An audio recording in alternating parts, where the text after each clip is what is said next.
What's the deal, y'all? This King David. Shout out to my boy Bandana the Ragg with Gasoline TV.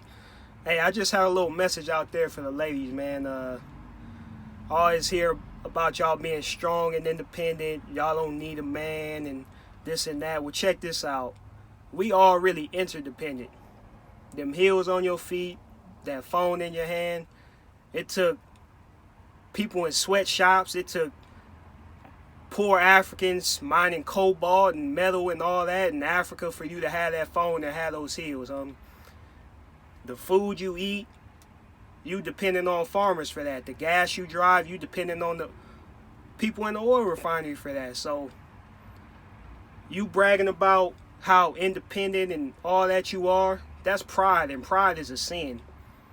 You know, the next thing that come after pride is your downfall. So I just think y'all need to take a second and think about the words you're using and the real meaning behind those words, because pride is not a good thing, and nobody in this society is truly 100% all the way independent. We all interdependent on one another.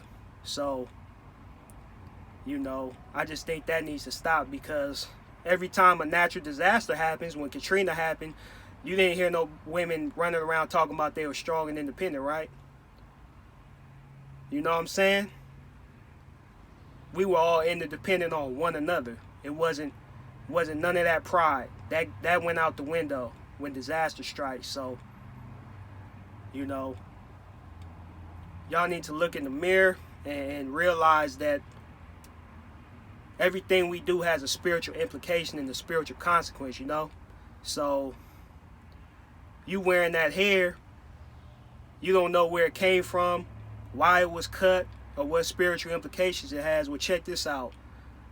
The women in India cut it off and sacrificed it to their god named Shiva. And Shiva has demonic energy. So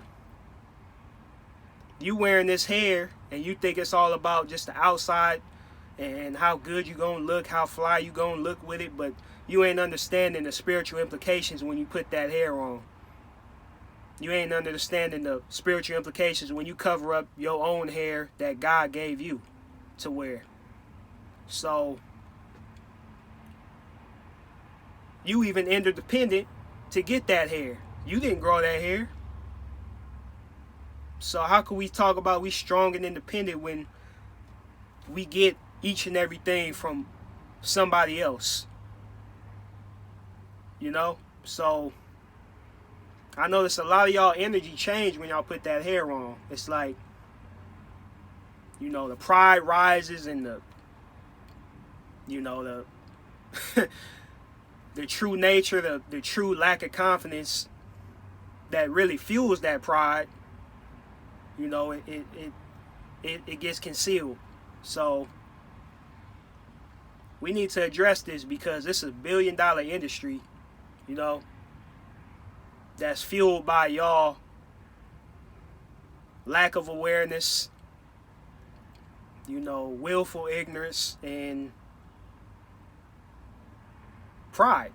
You know what I'm saying? So, you know, on one end, those women is sacrificing that hair to a god. On this end, you just wearing it for vain reasons. And you know, that's just one example, but it really makes no sense. And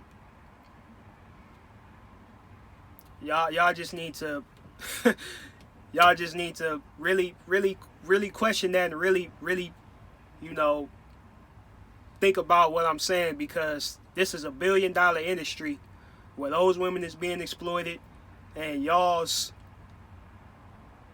you know, running from y'allself and running from y'all blackness is being exploited. And you know, black ignorance is a billion-dollar industry, man. So nobody talks about this because it's billions of dollars being made off of it. So just soak it up, man. You know, this shit is crazy. Like, you really, what do you think is tell me what y'all think are the spiritual implications of wearing hair that was offered up to the god Shiva